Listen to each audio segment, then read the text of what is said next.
Hi, my name is Nathan Bell. Today I will be sharing an easy way to create a fun and challenging training environment.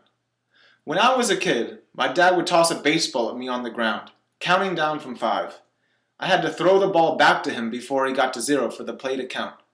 Just by counting down, my dad made the drill into a game. Not only did I focus, but I had more fun. It is my belief that most of our failures as coaches, teachers, parents, and mentors come from our inability to set good goals for kids. When we set goals for kids that are too unrealistic and far off in the future, they become disheartened and feel like failures. But when kids achieve success too easily, they become bored and complacent. On the soccer field, as coaches, it should be our aim to create an environment where every minute of each practice, players must be focused at nearly 100% to achieve success. So how do we do this? My answer is that we make the whole practice a series of games. For example, a simple static passing drill between two players can become a contest to see which pair completes the most successful passes in a minute. A volley drill becomes a game between two teams to see which team gets to 15 points first. Often, in volley and shooting drills, I will set the game up so that scoring side netting counts as 5 points and hitting the post gives the team 3 points. The idea is that by adding complexity to the game, players have to use their creativity to solve the problems.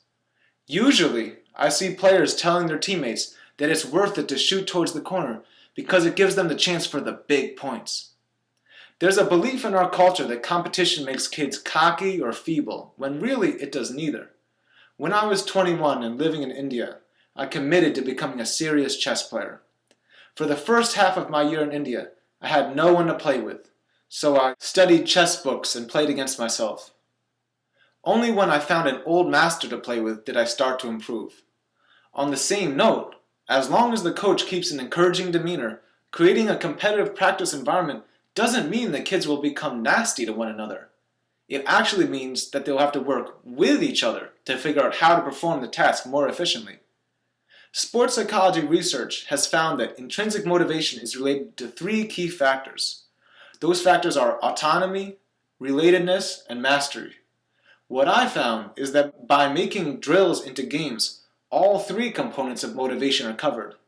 By the coach trusting the players to find solutions on their own, the players gain autonomy and the feeling that their coach believes in their abilities.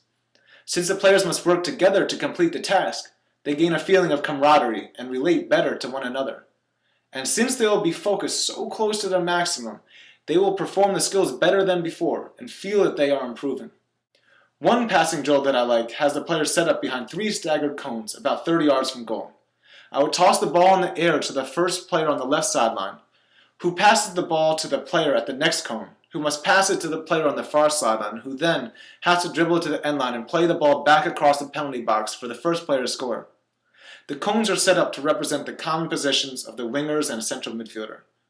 The first time the drill is done, players will take 2 or 3 poor touches and hit weak, poorly aimed passes.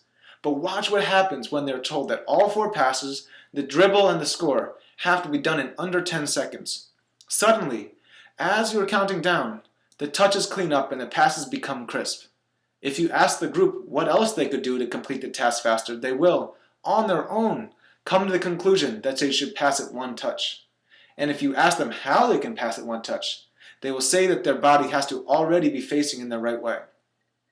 I have found that this methodology works even in teams where there's a huge mix of talent. On one of my teams, I had 2 of the best U12s in the country, as well as a number of kids new to the sport. As a coach, it becomes our challenge to constantly keep our focus on the environment of the practice and the feeling of individual players. The players are depending on us to change the teams and rules to keep things interesting. Rather than criticizing, it is our job as coaches to teach and arbitrate. Thank you.